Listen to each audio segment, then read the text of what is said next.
Tani Vlog Channel.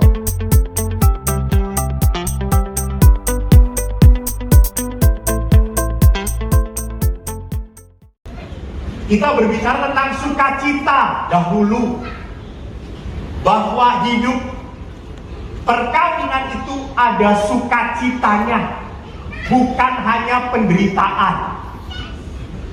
Walaupun memang saya pernah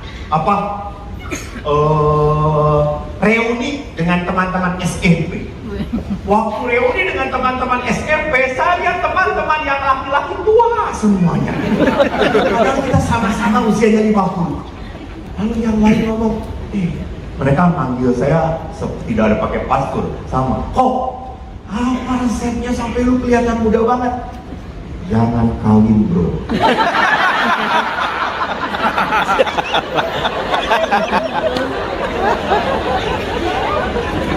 Kawin itu membuat kerut-kerut di sini. Dan laki-laki tidak pernah bisa menyembunyikan kerut itu.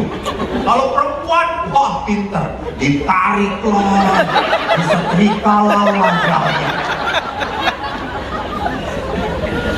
Maka perempuan itu kalau ke undangan, lihat paling lama mempersiapkannya. Sedangkan suami, bajunya tetap sama, batik lagi, batik lagi. Nanti gue Wah, kemana-mana udah pakai apa namanya sayap, pakai buntut di sini. Ininya pakai wiper, extension di sini. Sehingga saya kadang-kadang kalau pemberkatan perkawinan dia berkedip kok bulu matanya kan. Saya selalu bilang, woi copot. Makanya pakai lemnya Aibon dan lengket. Jadi Bapak Ibu, perkawinan itu adalah sebuah berkat rahmat. Mari kita lihat Bapak Fransiskus pun dalam surat Gembala Amoris Laetitia mengatakan sukacita hidup berkeluarga. Keluarga bukanlah sebuah masalah. Keluarga pertama dan terutama adalah sebuah kesempatan.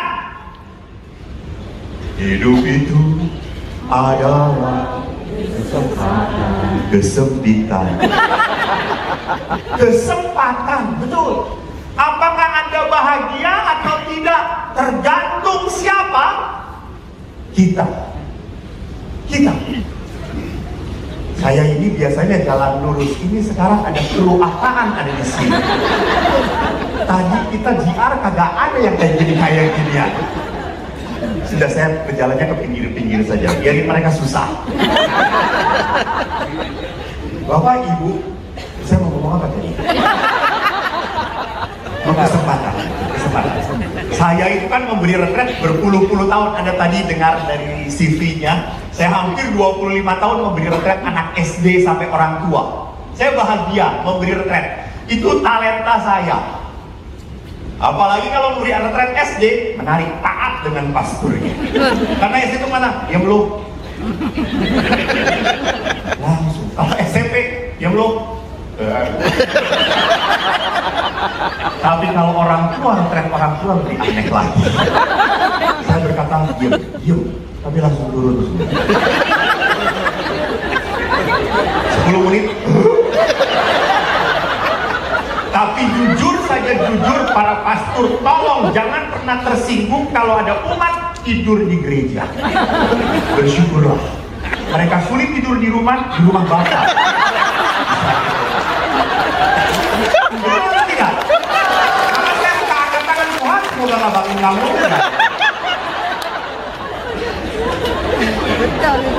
Saya di rumah retret pernah didatengin oleh seorang anak kecil.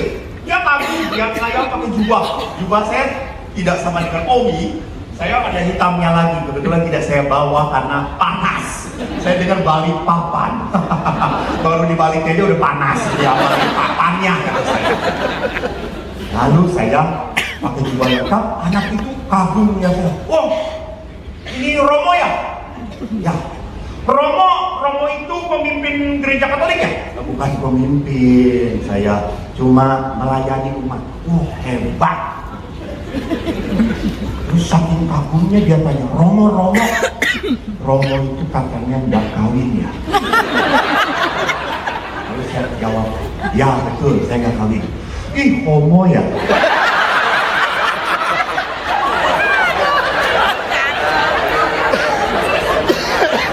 Wajah-wajah penuh penderitaan.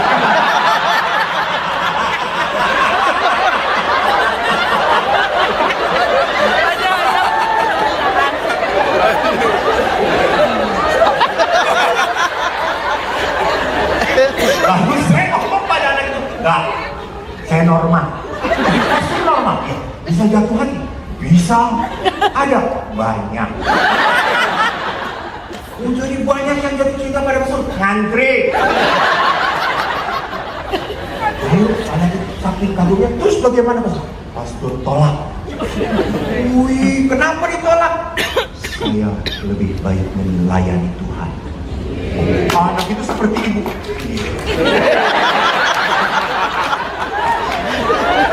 Kagum blow on.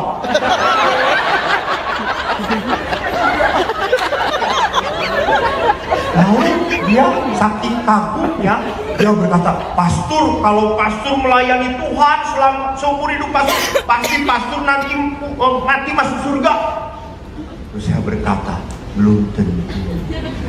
Oh, kenapa? Kan yang mengatur masuk surga bukan pastor, Tuhan. Lalu anak itu langsung berkata, kalau begitu kasihan ya pastor ini. Maksud lu apa? Ya pastor kasihan, sudah hidup tidak menikah, berkorban untuk melayani Tuhan. Setelah meninggal belum tentu masuk surga, kan kasihan.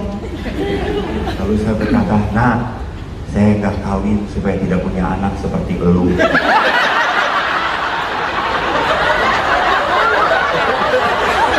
Lalu dia tanya, emang saya kenapa? Nyebelin gitu.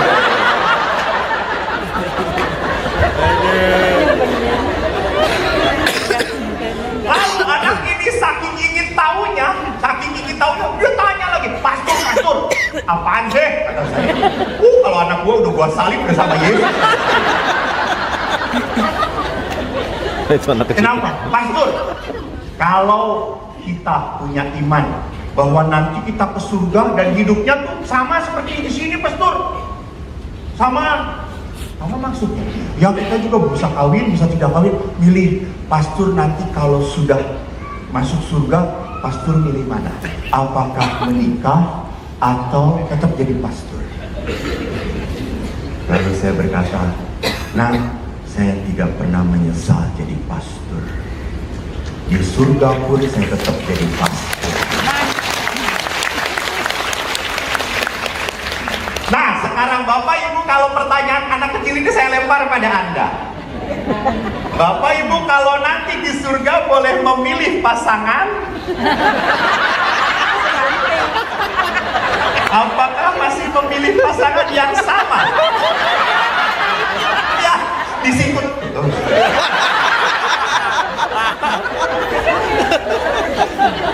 Karena beberapa pria mengatakan, coba cari yang lain lah.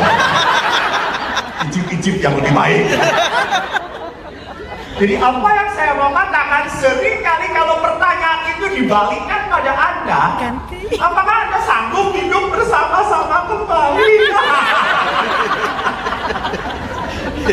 Jadi kalau Anda sampai bertanya iya ya, saya akan memilih dia lagi atau tidak? Pertanyaannya, apakah Anda suka cita atau tidak di dalam hidup perkawinan? Dan itu sebuah pilihan. Maka saya tadi mengatakan saya tidak pernah menyesal sampai sekarang menjadi imam. Saya bahagia. Nah, dalam kerangka rencana Tuhan sudah ditulis dalam kitab suci Kejadian. Ini walaupun seminar Katolik sudah tahu berwarna gerejani, tapi tidak seorang pun saya lihat membawa kitab suci. Termasuk pastor dan susternya. Ya sudah, umat sudah apa-apa karena tidak ada teladan dari pastor. Jadi bertobat pastor.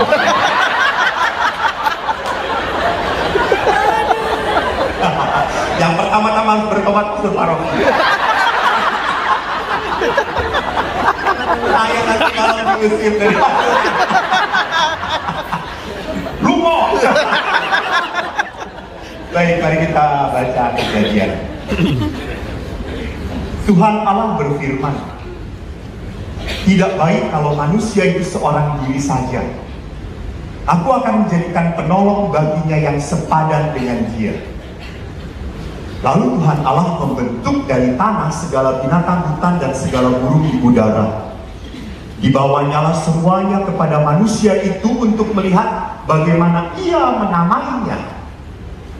Dan seperti nama yang diberikan manusia itu kepada tiap-tiap makhluk yang hidup, demikianlah nanti nama makhluk itu.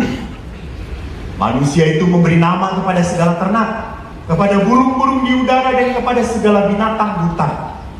Tetapi baginya sendiri ia tidak menjumpai penolong yang sepadan dengan dia. Lalu Tuhan Allah membuat manusia itu tidur nyenyak. Ketika ia tidur, Tuhan Allah mengambil salah satu rusuk daripadanya, lalu menutup tempat itu dengan dagingnya.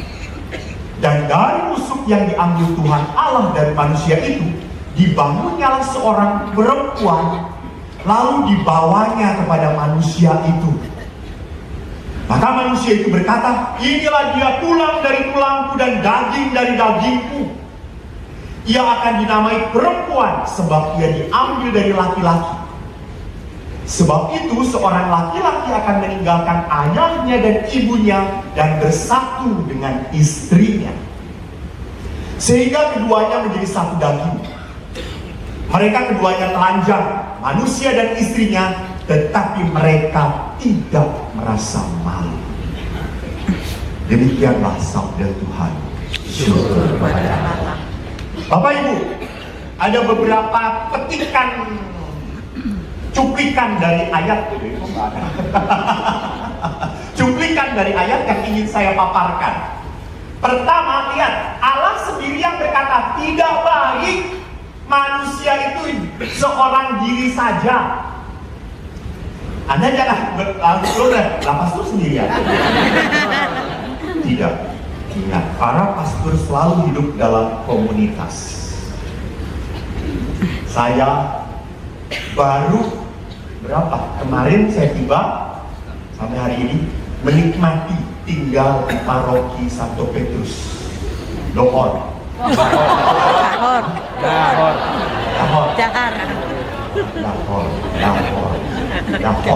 dengan Pastor Toro, Pastor Marianto, dan Pastor Carlos. Waktu kita makan, saya tanya pada Pastor Carlos yang usianya 28 tahun. Aku mengatakan seperti itu. Pastor, di antara Pastor Toro dengan Pastor Marianto, siapa yang baik? Oh, dia berkata. Lalu saya berkata, Pastor, saya baik.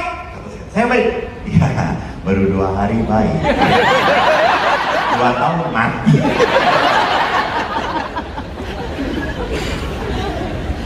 Jadi perhatikan di sini bahwa para imam pun hidup dalam komunitas, dalam kebersamaan. Hai Bapak Ibu, perhatikan bahwa setiap imam hidup dalam komunitas dan harus membangun, tidak baik sendirian. Karena kalau imam sendirian akan mengganggu keluarga orang lain.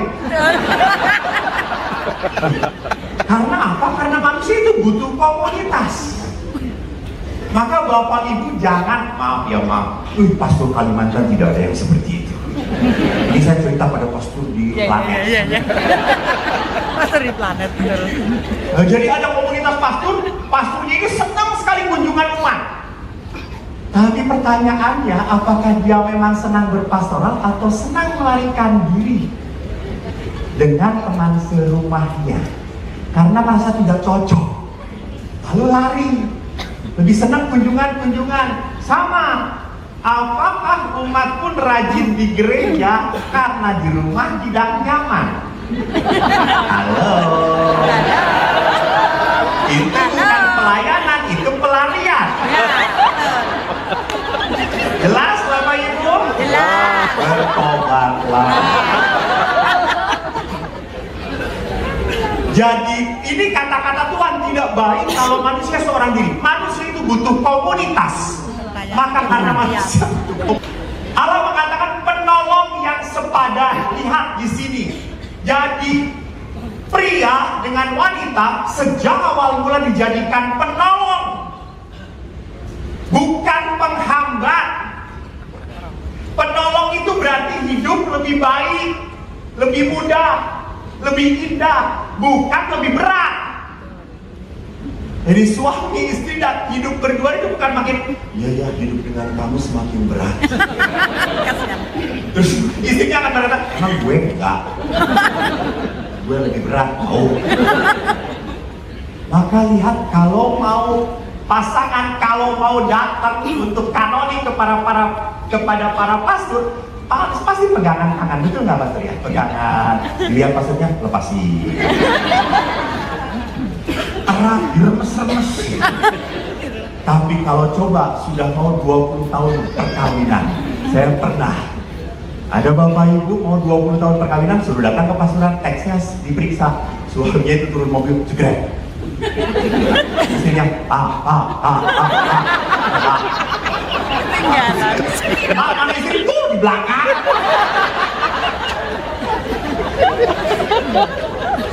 Kanonik maksudnya itu pengusulan pernikahan lah dulu kalau yang mau kawin kata saya, teks perkawinannya mana? Aduh di mobil. Lalu perempuannya saya ambil, lalu jangan, saya yang ambil. So sweet. Yang 20 tahun Pak, teksnya mana? Mama ambil mama. Di rumah Pak pakai gojek, nggak pakai gojek.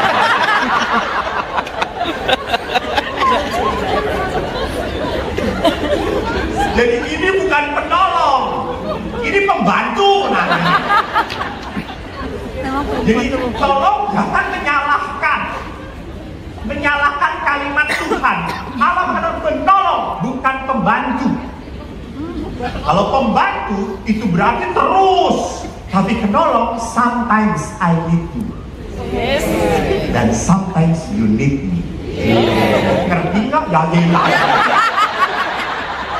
Gue yang pinter, yang di Google Pak. Tapi kan kalau pembantu itu most of the time or every time you need them to help you, dan you never help them. Orang dia udah dibayar, yuk jangan, suruh bekerja terus. Tidak bisa.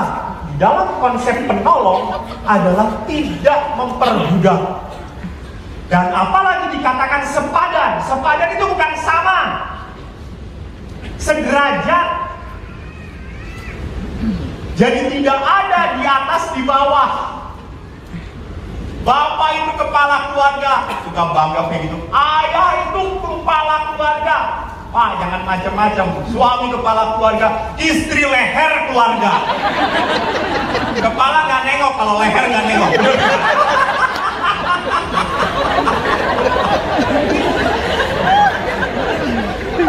Jadi saya tuh tidak pernah kagum dengan laki-laki yang ditato. Sama istri, diam loh. Atau harimau di hadapan istri jadi kucing.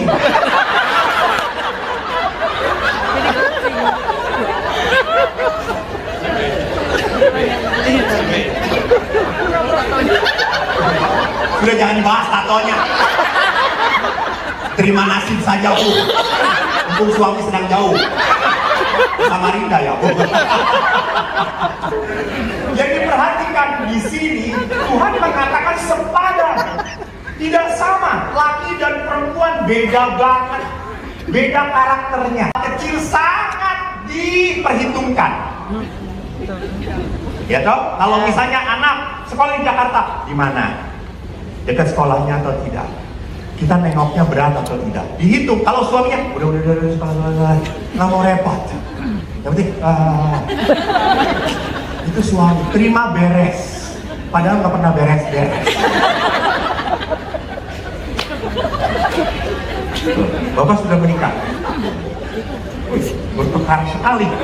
Sering mengangkat suami atau istri atau bartel. Ini gara-gara sering mengangkat penderitaan istri. Sudah berapa tahun? 7 tahun. Bulan berapa menikah?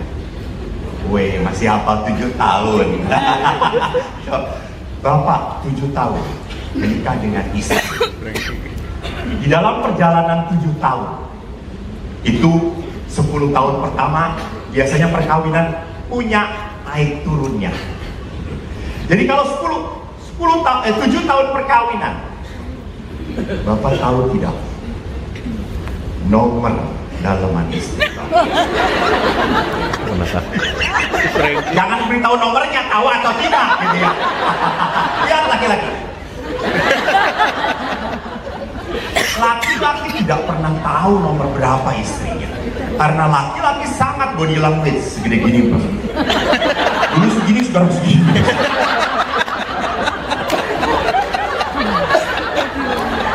Loh, betul Pak. Tapi kalau perempuan tahu nggak punya suami? Tahu sekali. Nomor kita yang beliin, betul. Kita yang beliin, bukan kita, maksudnya Anda yang beliin. Istrinya yang beliin. Tahu. Saya tahun berapa? 2017 saya ulang tahun. Tiba-tiba ada encim-encim datang. Pastor, apa Cim? Ayo, pastor. Lalu itu tuh di depan para pastor dan suster yang lain. Oh, terima kasih, suster. Lalu kita nyanyi pastor. Lalu kita nyanyi sebelum tiup lilin. Lalu pada saat itu langsung, hai pastor, dibuka ajarnya, dibuka pastor, ya, dibuka. Nanti ini buka tuh. Bahasa Sunda. Lalu saya pun ngomong, karena saya menghargai orang sudah senior. Ya sudah dibuka. Pada saat dibuka, celana dalam. Lalu si Jim itu mengatakan, pastor kan supaya nanti selip ya. Dan waktu dilihat nomornya percis sama. Jim kok tahu? Saya 2 hari yang lalu datang ke tempat ruang cuci. Terus tanya ke si ibu cuci, mana punya Mas Reko?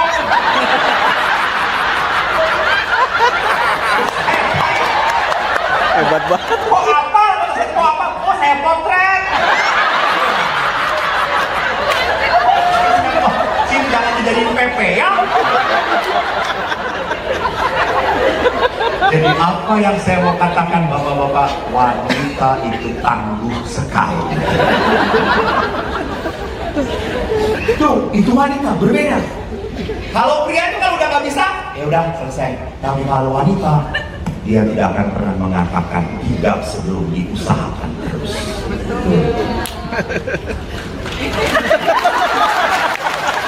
Wanita yang penuh penderitaan. Betul, betul.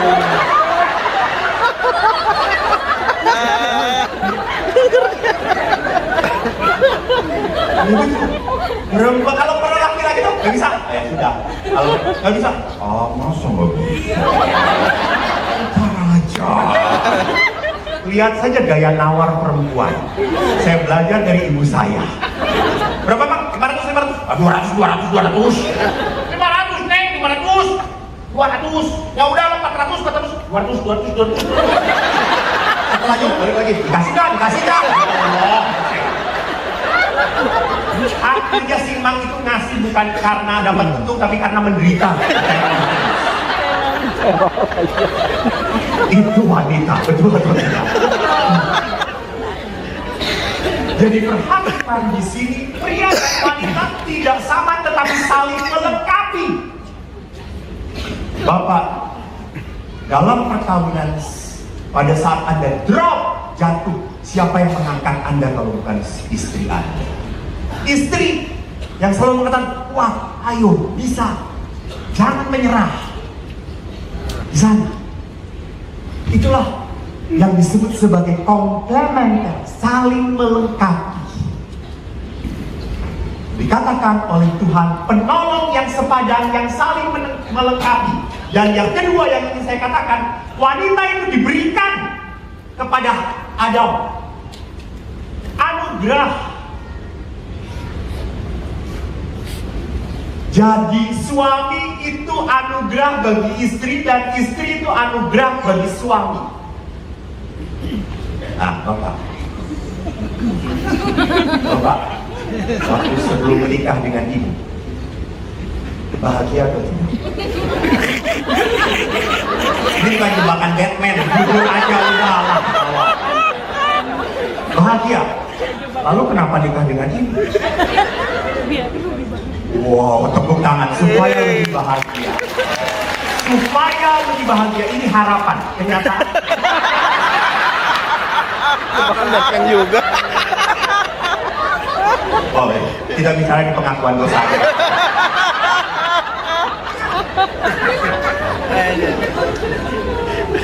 Jadi perhatikan bahwa wanita itu anugerah bagi pria.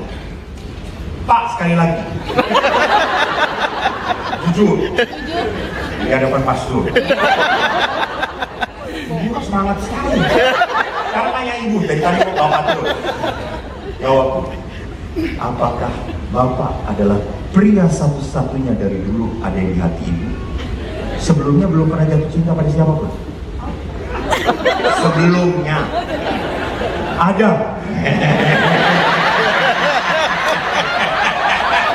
Merah.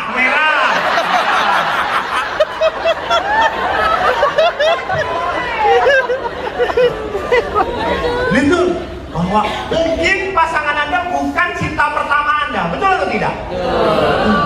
Tetapi kenapa mau menikah dengan seborong kokok ini? Kenapa? Kalau bukan karya Tuhan, kalau bukan anugerah dari Tuhan, dengan yang lain mungkin ibu akan mengatakan dulu yang dulu lebih ganteng dari bapak ini, ya toh lebih gagah, tapi dia lebih setia. Buktinya dia ditahan-tahan bersama ibu. Jadi perhatikan di sini bahwa di dalam perkawinan Anda harus menyadari bahwa Anda itu diberi pasangan oleh Tuhan. Saya itu berkali-kali memberkati perkawinan dan sampai sekarang belum pernah diberkati. Jujur, saya suka kagum dan aneh. Saya mau memberkati perkawinan kan selalu harus berhadapan dengan imamnya. Saya lihat cowoknya gagah, ganteng. Lihat istrinya, ya Allah. Gue yang pastor aja gak suka. Kan saya pastor normal. Masa saya jatuh cinta melihat yang kayak gini? Ya sudi.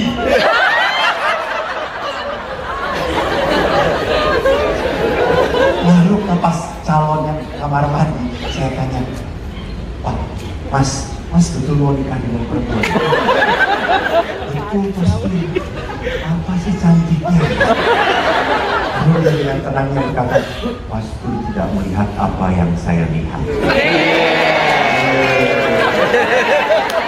Kalau gue ngeliat yang lu lihat, gue jatuh cinta. Betul atau tidak?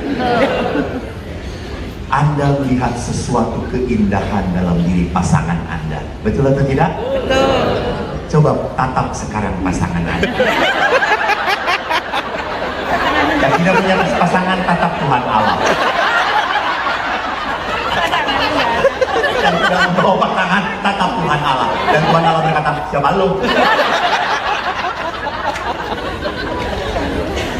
Jadi lihat di sana, Allah itu tahu dengan yang ini kamu akan bahagia. Tidak cocok. Saya tidak mengatakan cocok. Karena waktu pacaran cocok. Betul. Cocok. Dia suka ini, suka itu, cocok. Dan setelah menikah, yuk kita bilang, enggak, dulu waktu pacaran suka. Ya karena ingin kamu aja bareng-bareng dengan kamu. Jadi waktu pacaran itu semua dicocok-cocokin. Tapi setelah menikah, semuanya akan keluar aslinya. Jadi, oh welcome to the jungle. Jadi, ya Allah itu lagi. Tolong honornya dikurangin ya. Jadi perhatikan di sana bahwa wanita itu adalah anugerah diberikan oleh Tuhan. Dari dulu saya suka kagum dengan orang-orang yang tidak menikah. Tetapi setelah saya counseling, khusus counseling di Filipina, saya sangat kagum dengan orang yang menikah. Itu hebat. Suka kagum. Kok tahan ya?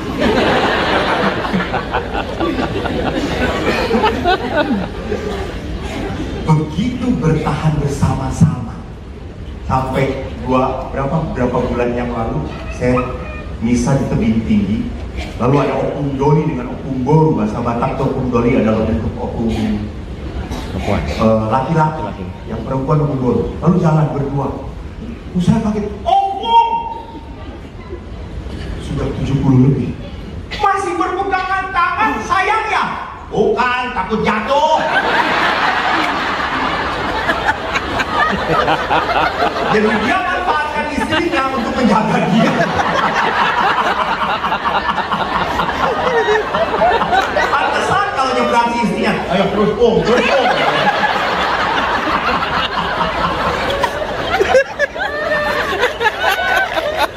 Dibuatin tongkat. Jadi Allah menghadirkan, tadi betul Bapak yang mengatakan bahwa saya dihadirkan istri saya kepada saya supaya saya lebih bahagia. Benar itu, lebih bahagia. Tapi sekali lagi, menjadi lebih bahagia atau tidak itu sebuah karya kita, karya Anda bersama Allah. Jadi Allah tidak pernah salah.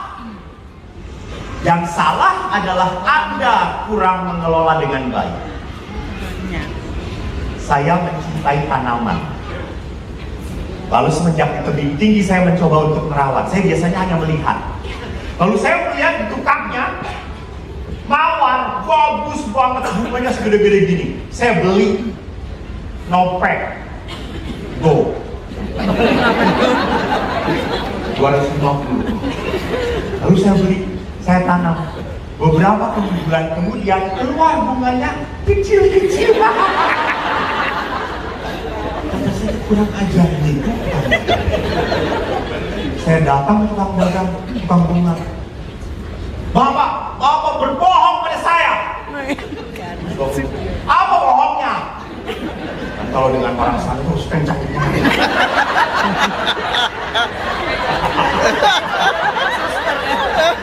Baru.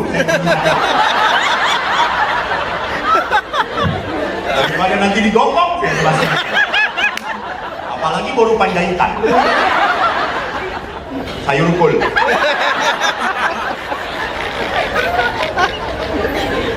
Lalu bapak itu berkata, kenapa saya berbohong?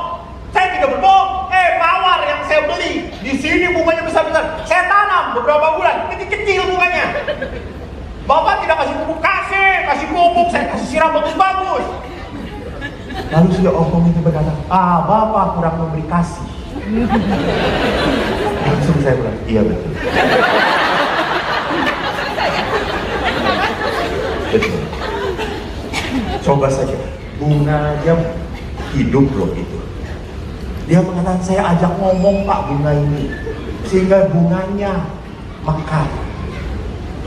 Jadi pandanglah kalau istri Anda makin jelek, itu adalah karena karya suami.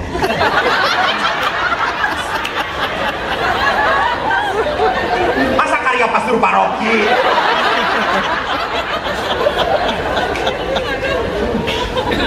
Anda hanya memberikan ongkos, tetapi kurang memberikan. Padahal wanita butuh. Kasihan ya Bu. Wanita membutuhkan sayang itu dan tidak didapatkan. Jadi lihat di sana bahwa anugerah itu menjadi sebuah hal yang menarik di dalam hidup perkawinan. Di dalam Gaudium et Spes berkata, persekutuan hidup dan kasih suami istri. Persekutuan hidup dan kasih suami istri yang mesra yang diadakan oleh Sang Pencipta dikukuhkan dengan hukum-hukumnya, dibangun oleh janji pernikahan atau persetujuan pribadi yang tak dapat ditarik kembali. Kenapa? Karena persekutuan suami istri mendapat peneguhan berdasarkan ketetapan ilahi. Apa artinya? setiap perkawinan orang Katolik tidak hanya diatur oleh hukum sipil, tetapi juga oleh hukum ilahi. Itulah sebabnya perkawinan Katolik sifatnya unitas, satu pria satu wanita, dan indissolubilitas, tidak bisa dipisahkan. Kenapa? Karena Tuhan yang mau. Maka pada saat Anda melawan Tuhan, lepas, ingat, jangan pernah berpikir kalau Anda lepas dari pasangan Anda dan ketemu dengan pasangan lain akan lebih bahagia. No, I see that. Bukan pernah mengalami, pernah mendengarkan kesaksian penderitaan. Jadi memang karena Allah tahu ini untuk membahagiakan kau, saya jadikan dia penolong bagimu. Maka lihat di dalam hukum kanonik, kitab hukum kanonik, tujuan perkawinan ada 3. Sorry, saya agak splash cepat ya. Bapak Ibu yang butuh bahan, saya sediakan lewat panitia. Tujuan perkawinan adalah apa? Pertama, kesejahteraan suami istri.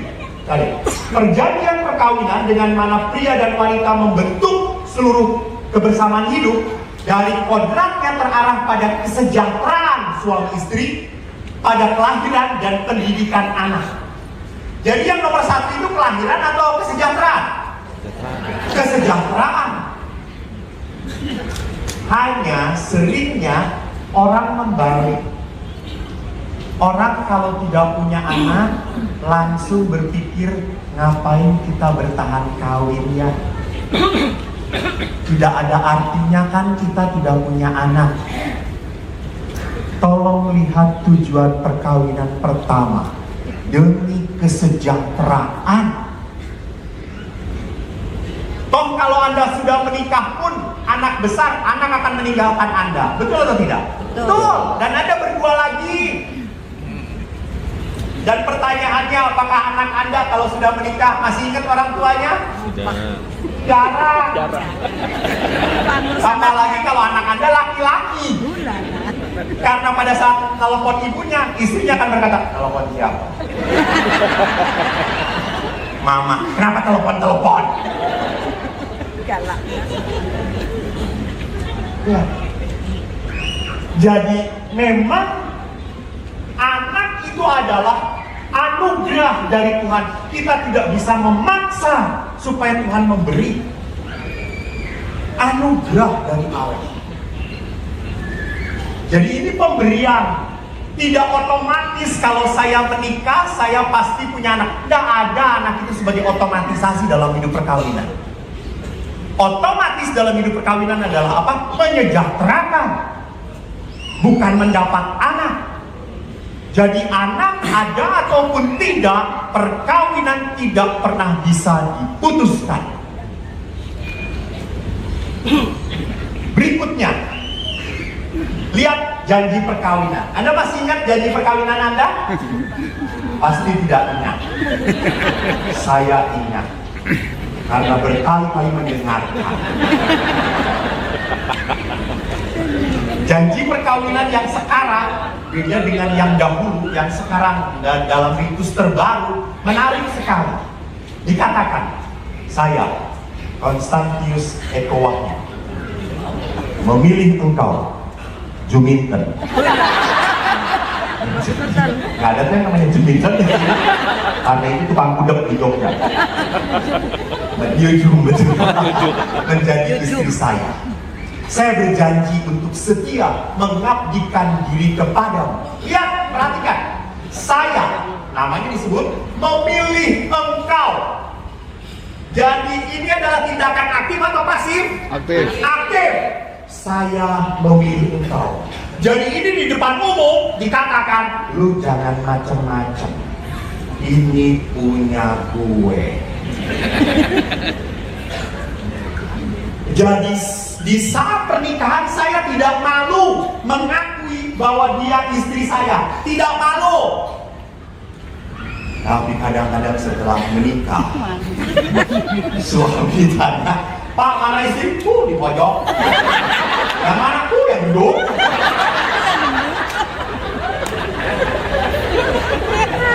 Waktu perkawinan tidak malu, tetapi setelah menikah sepersekian tahun mempermalukan.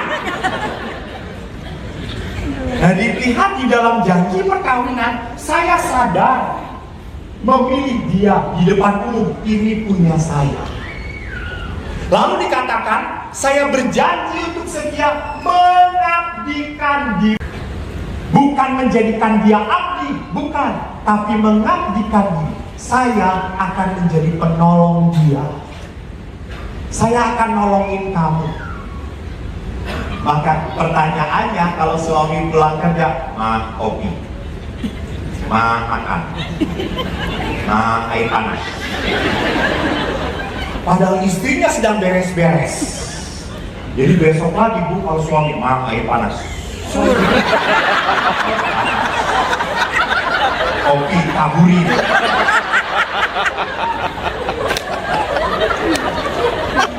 Kitab suci mengatakan menjadi penolong, gue bukan budak. Penolong. Jadi saya berjanji untuk mengabdikan diri. Jadi yang paling utama dan pertama saya dalam mengabdikan, mau membuat kau bahagia. Edan nggak dalam perkawinan. Saya mau membuat kau bahagia. Tidak pernah ada satu wanita ngomong seperti itu pada saya. Dan lihat di sini, dalam untung dan malang, di waktu sehat dan sakit. Artinya apa? Anda sakit tidak pernah akan ditinggalkan oleh pasangan Anda. Beda dengan para pastor. Kalau sudah tua, apakah masih kerja di paroki?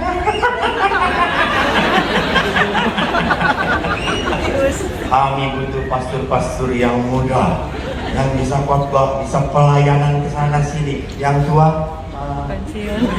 Pensiun. Ya di RP. Saya di Bandung kenal dengan umat di Bandung itu baik-baik. Selalu mengundang saya makan. Pastor makan. Saya suka gak enak hati. Jadi kalau, pastor kita makan. Ayo pastor, yuk. Masa menyakiti hati umat, kan tidak boleh. Dan umat itu tahu makanan hobi saya adalah sate kambing. Dan kalau Anda ke Bandung, walaupun saya tidak di Bandung, saya hafal sate kambing yang paling enak di mana. Empuk. Kalau orang sudah mengatakan bagian sineret, itu daging yang paling enak di kambing. Lalu bapak dengan suami istri itu, hai pastor, ada sate kambing yang enak banget. Wah, sudah tahu? Ini enak, gede, empuk. Pastor coba. Lalu saya dibawa bertiga, bapak, ibu, dan saya. Saya coba, betul. Lalu istrinya itu baik banget. Hai pastor, tambah pastor, tambah lagi ya, tambah lagi. 10, tambah. Saya kalau udah makan seperti itu suka kesurupan setan. Pokok makan, dan memang besar, empuk banget. Saya lihat bapaknya, saya lihat baru 5 tusuk. Terus diinjekin sama istri. Sudah. Bapaknya diinjekin. Sudah. Dia kasih lagi. Ma, tolong kau pesen nasi, pesen nama nasi. Nasi, dia gini, nasi nama nasi. Suaminya mau kayak gini. Sudah. Bu, kenapa kalau saya disuruh tambah? Dari suami ibu diinjek-injek sudah. Pastor, nanti kalau dia stroke siapa yang ngurus? Saya yang repot. Nah kalau saya yang stroke, atas pastor. Oh, saya yang baik.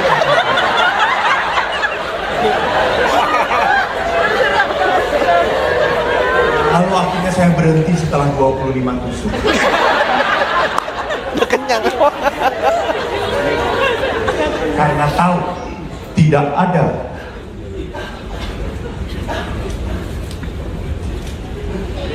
ibu pakai surat cinta segala banyak banget nanya.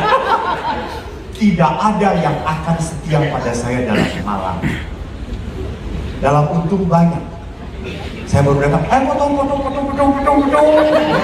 Bos, di WC tadi ada bapak-bapak. Ini anugerah Tuhan ketemu pastor di WC. Ya Allah. Kenapa, Pak? Saya nonton YouTube ingin banget Pak dengan pastor di foto. Tuhan mendengarkan doa saya di WC. Di WC aja bawa-bawa Tuhan. Ini orang Kalimantan terlalu suci.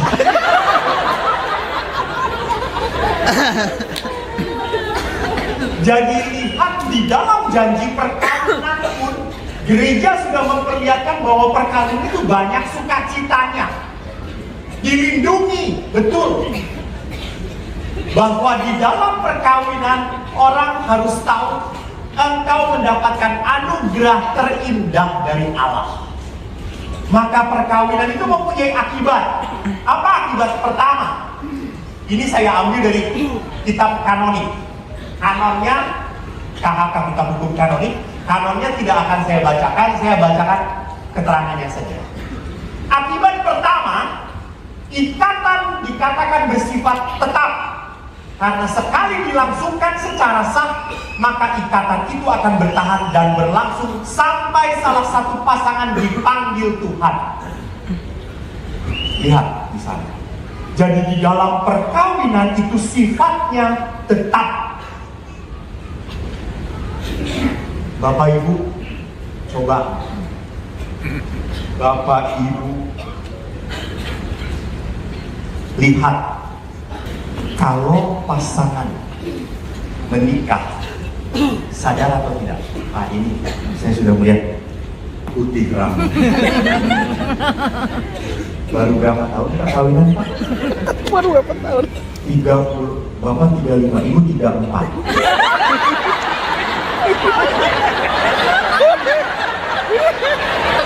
Jadi total 69.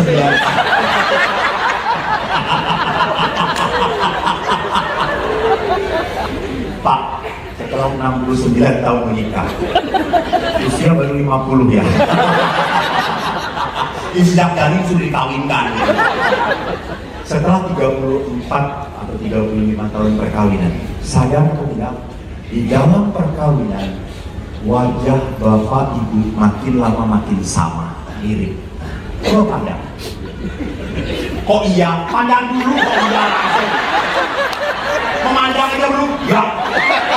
Ini kalau 69 tahun perkawinan. Manis memandang. Betul. Bahwa makin mirip, betul atau tidak? Iya Pak. So, Bapak curiga. Karena istrinya makin mirip pastor paroki.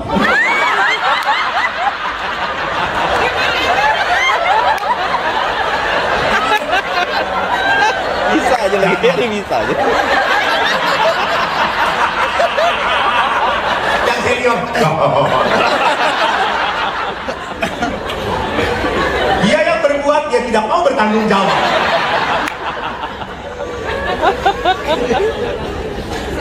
Jadi, perhatikan, perkawinan membuat makin lama makin mirip. Kenapa? Karena tiap hari ketemu. Tidur wajah berhadapan-hadapan gitu. Dia keluarin nafas, saya menghirup nafasnya. Maka gak aneh sesak.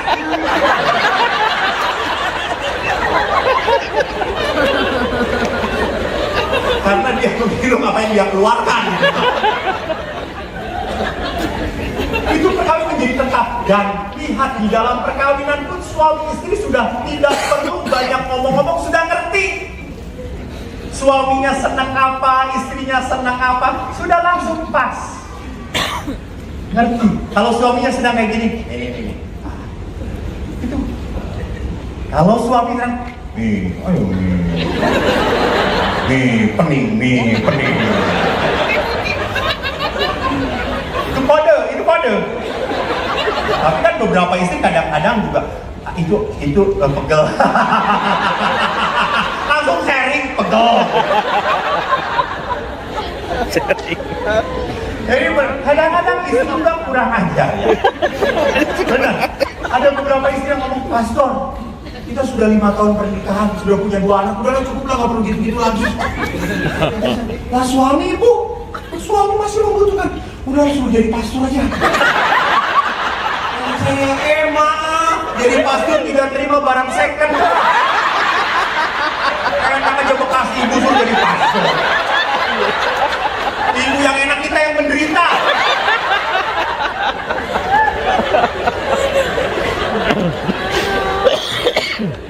Sering kali kan istri itu sudah udah nggak perlu gitu-gituan lagi, udahlah. Tapi kan suami kan sudah. Tapi istri udah tahu kalau istri suaminya kayak gitu. Lalu istri kan sekali lagi istri adalah wanita makhluk ciptaan Allah yang tangguh. Lalu berkata, sedang ada tamu. Oh ya sudah, nonton sepak bola aja. Lalu istri pintar, pakai bawang merah.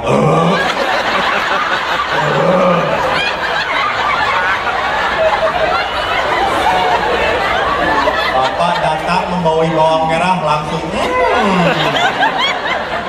nafsu berkurang.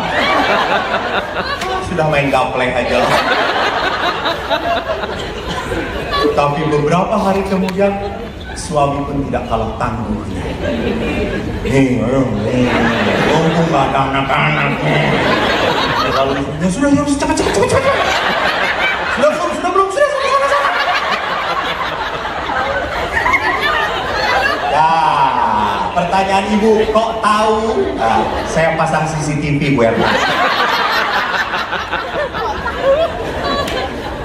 Jadi lihat di sana bahwa suami istri tidak pernah bisa lagi menutup-nutupi. Enggak. Setelah hidup bersama Anda akan tadi mereka telanjang, tetapi mereka tidak merasa malu. Betul. Di depan siapa istri Anda telanjang? Lo kok ketawa ini? Anda ini aneh ya semuanya. Di depan, ya betul, di depan siapa Anda tidak malu telanjang kalau bukan di depan suami Anda, betul atau tidak? Dan suami Anda pun sering kali kan pinter berfantasi toh. Walaupun di sana sini belangir-belangir. Sancaan mana-mana. Ini itu apaan nih? Ini bonus hidup dengan kamu.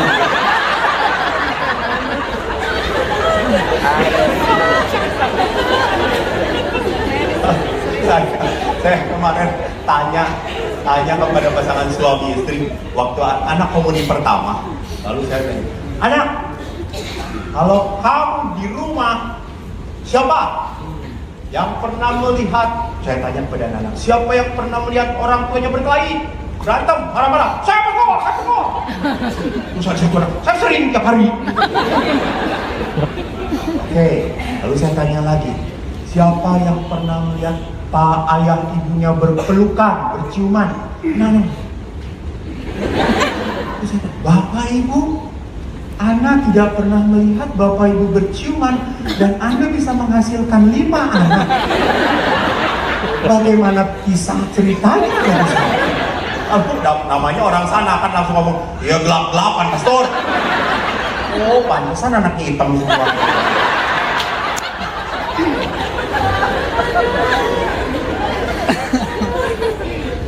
Bapak Ibu yang terkasih, lihat di sana bahwa akibat dari perkawinan adalah saya tahu sekali dia tahu saya.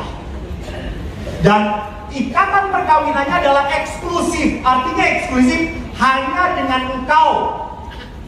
Tidak boleh menghadirkan orang ketiga. Dan tidak pernah boleh sumber kebahagiaan adalah hobi Anda.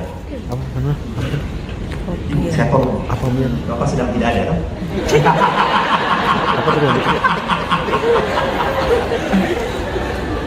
Jadi sekali lagi di dalam perkawinan eksklusif artinya membahagiakan adalah suami adalah apa? Istri. Yang membahagiakan istri siapa? Suami.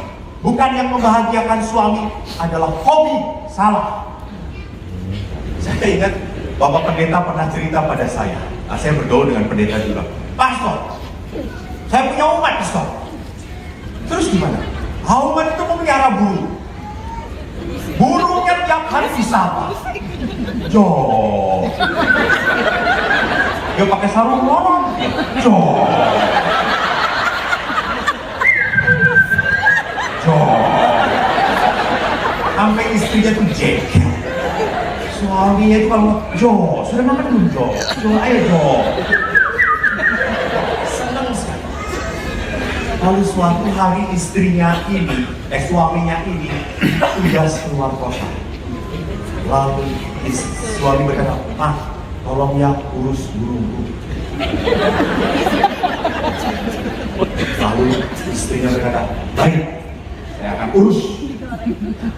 Lalu pada saat suaminya pergi, besoknya burung kandang turun-turun, kemudian semprot semua. Modal. Mati burung-burung itu. Lalu setelah bersih, dia taruh di kandang. 3 hari kemudian suaminya datang. Lalu dia langsung taruh oper langsung Jo.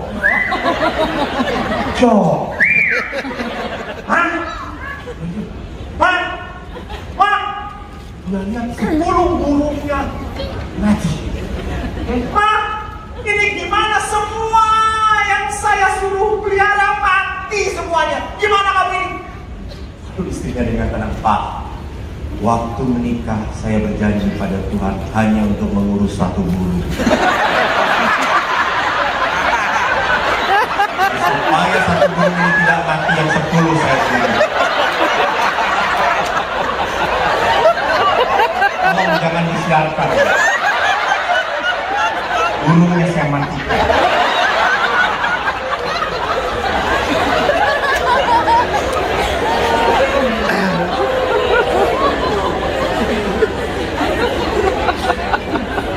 Saya mau mengatakan tidak pernah boleh ada hobi yang mengalahkan pasangan Anda.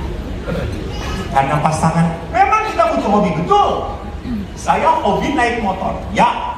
Adventure, ya. Tapi tugas pertama saya adalah imam. Saya harus melayani umat. Di waktu senggang, itu tidak ada apa-apa, energize. Jadi hobi itu untuk mengenergi, bukan yang utama. Panggilan yang utama dan pertama Anda adalah apa? Menjadi pasangan di dalam keluarga Anda.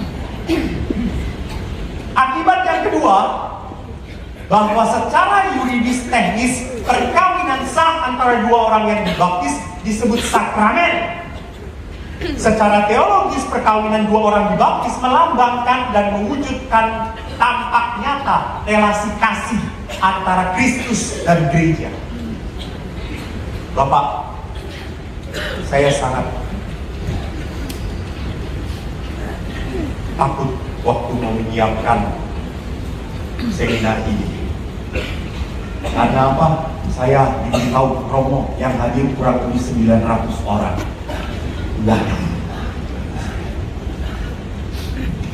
Lalu saking takutnya, tadi malam saya mimpi. Kan orang kalau takut dia ke bawah-bawah atau mimpi. Tuhan datang kepada saya. Lalu Tuhan berkata, besok kamu mau memberikan seminar ya di Balikpapan. Ya betul Tuhan. Saya mau pesan kepada umat di Balikpapan. Mau dengar pesannya? Oh, ini tidak beriman ya selesai.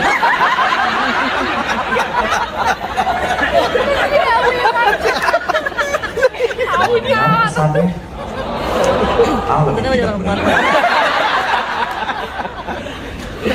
Kamu mau dengar pesannya?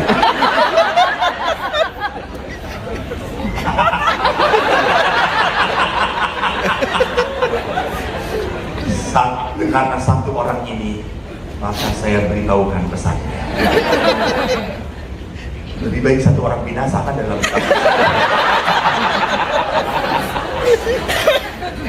pesannya begini. tolong sampaikan kepada umatku di Balikpapan. Tahun 2019, umat Balikpapan akan kuberkati. Tahun 2019, segala usaha umat akan kulimpahi dengan rahmat kasih. Semua permohonan umat Balikpapan 2019 akan kukabulkan. Asal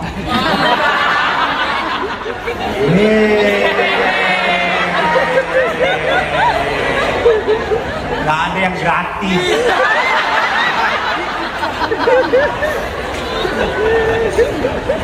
Tuhan juga berkata asal suami dan istri setia taat mencintai pasangan dan keluarganya.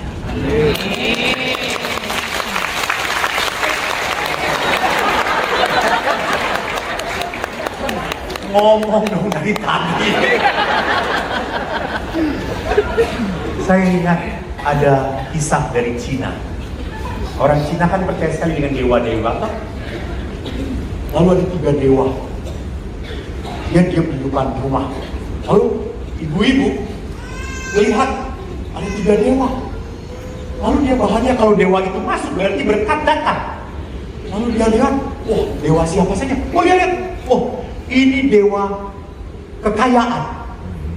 Lalu yang kedua, dewa kesehatan. Yang ketiga, dewa cinta. Ah, komplit dah. Lalu dia berkata, ayo 3 dewa, masuk ke rumah saya. Lalu dewa itu berkata, maaf, kami tidak bisa 3-3-nya masuk. Kau harus pilih 1. Kekayaan, kesehatan, atau kasih. Waduh. Terus karena dewa ini melihat si ibu ini bingung. Lalu dewa itu berkata, lai. Diskusi lain. Wok. Lalu diskusi mereka. Datang ke suaminya, Pak, ada 3 dewa. Ah, suruh masuk.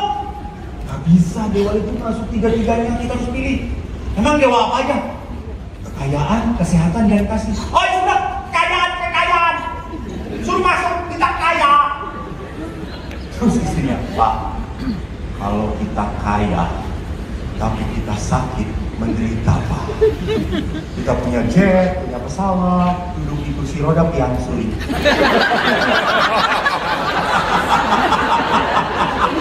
Uang habis beli tisu doang.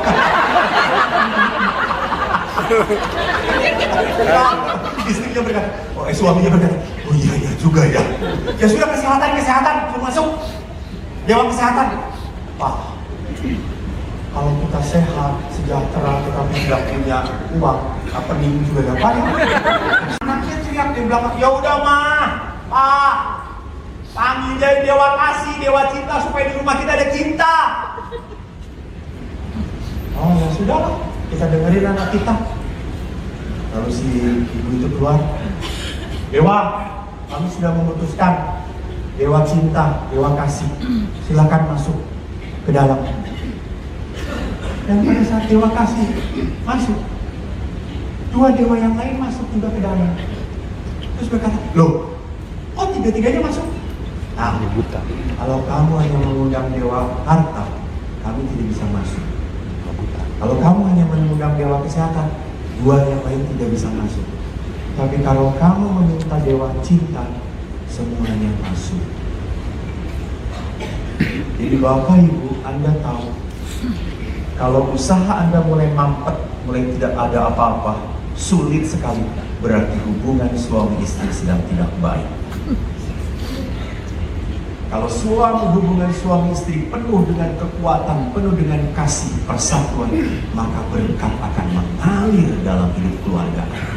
Amin.